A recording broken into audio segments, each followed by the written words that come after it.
With the conclusion of Chapter 239, we have a lot more info on who the top players in Blue Lock are.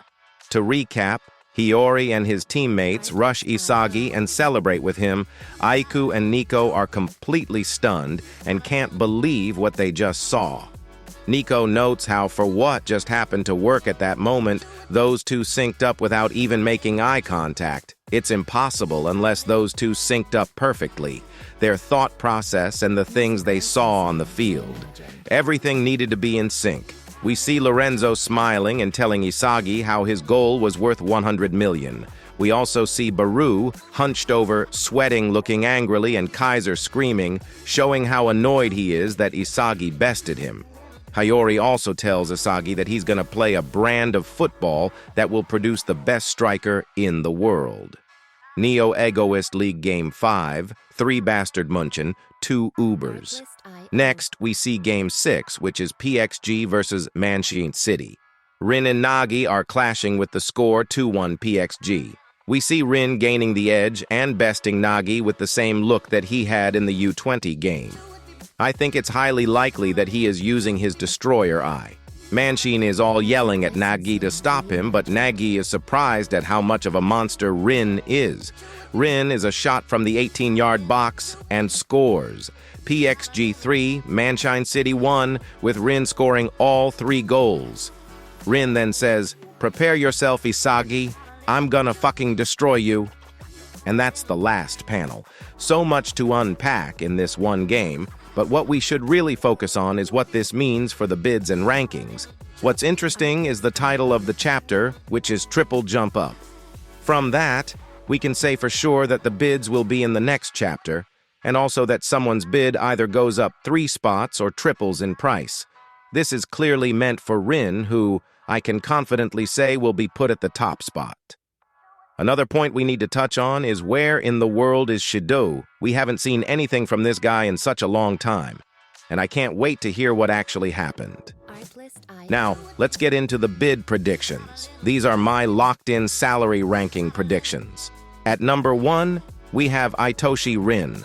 This guy is an absolute beast, and his latest hat trick is proof. I feel like we underestimate how good he really is, but every single game and time we've seen him, he's surpassed our expectations. He definitely deserves the top spot, and I think he will get a bid anywhere from 150 to 180 million. Next on the list is Isagi. I think it's pretty clear by now that Isagi is just a clutch merchant. I also feel like the way the storyline has been going, it only makes sense for him to be right next to Rin in the bids. I reckon he will get anywhere from 140 to 150 million. Next, I have Baru. He didn't do enough this game to get him to go up crazy amounts, and I think his performance was relatively what we expected from him. He will stay around the 130 to 140 million mark. Now at 4th place, I bet we'll see either Chigiri or Nagi. I think they will get straight up 85 million each. They both have insane skills, but because of the last performance, which only Chigiri was able to score in, I don't think they will go any higher. Now in 6th, I think we'll see Bachira. He's basically the only one on Barca who knows what they are doing other than Otoya, but he's basically been written off. He will be offered 70 million. Next up, I think we'll see Karasu. I've always thought he was really underrated and not talked about enough. He was in charge of handling Saye in the U20 game, which was a huge role, and was also given the 3rd best player in all of Blue Lock in the 3rd selection by Ego.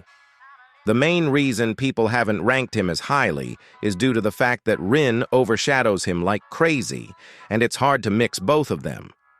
I'm sure that Karasu has been feeding Rin passes and acting as the primary midfielder in PXG. That being said, I reckon he will get anywhere from 60 to 65 million. Next, we have Yo Hiyori. His performance in the last game will definitely spike interest from clubs, and if people already love Isagi so much, they will for sure want someone like Hiyori, whom he is able to sync with so well. I think he will get a few million under Karasu's bid. Next, I think Kunigami will get around 50 to 55 million. He played a little part in the last game, which I think was to leave room for plots in the PXG game. I think we are all really excited to see some more backstory and what happened in the wild card. Finally, I think we'll see Rio just under 45 million. His character is pretty linked with Nagi, and if Nagi did badly, we can only presume that Rio did badly as well. Let me know what you think in the comments, as well as leave your own. If you like Blue Lock videos like this, then make sure to subscribe to the channel, as I'll be posting bangers every day, and also leave a like on the video as it helps me a ton. Anyway, thanks for watching. See you in the next video.